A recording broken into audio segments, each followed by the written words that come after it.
Si vous venez à Zanzibar et que vous voulez ramener des choses de France ou que vous voulez passer dans des villages et que vous voulez donner un peu par vous-même, vous pouvez ici. Donc vous pouvez déjà ramener des choses de France et je vais vous dire un peu les priorités et ce que vous pouvez vraiment donner dans les villages.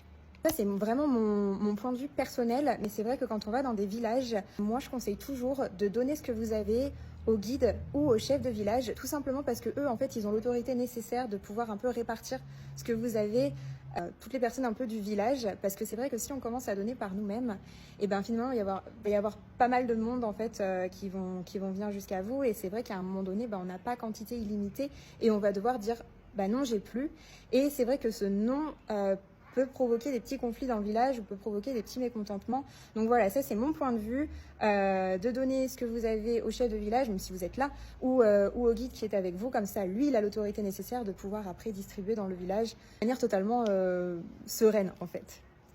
Mais s'il y a bien une priorité sur ce que vous pouvez partager et donner, c'est la nourriture. Ça, c'est vraiment la priorité top one. Avant d'aller à un village, vous pouvez aller acheter du riz, vous pouvez aller acheter du sucre, de la farine. Et moi, c'est ce que je propose en fait. Avant de partir dans un village, c'est de passer dans un marché local et on achète nous-mêmes, on achète ensemble le riz, la farine, le sucre, un peu ce qu'ils ont besoin en fait. Ça va pouvoir aussi permettre d'aider les personnes qui sont plus dans le besoin.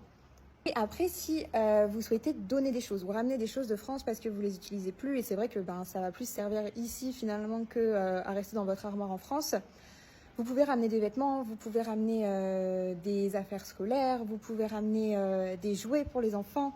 Donc ça, c'est vrai que c'est toujours des choses qui font hyper plaisir. La seule chose qu'on évite de donner comme ça, c'est les médicaments. Parce que ça, c'est pas contrôlé. Après, donc si jamais vous avez des médicaments, laissez-les à l'hôtel ou laissez-les au cabinet médical ou laissez-les à une personne en fait qui va pouvoir s'en servir pour aller dans les villages.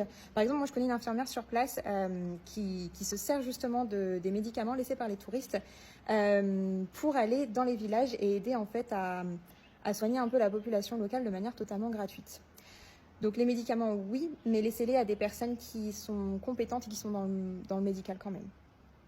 Donc voilà, en gros, si jamais vous voulez ramener des choses, vous pouvez le faire parce que c'est toujours très apprécié ici. Et priorité numéro 1, c'est la nourriture. Et puis après, ramenez un peu ce que vous avez dans vos armoires et que vous n'utilisez plus pour leur donner une seconde vie, c'est toujours super sympa.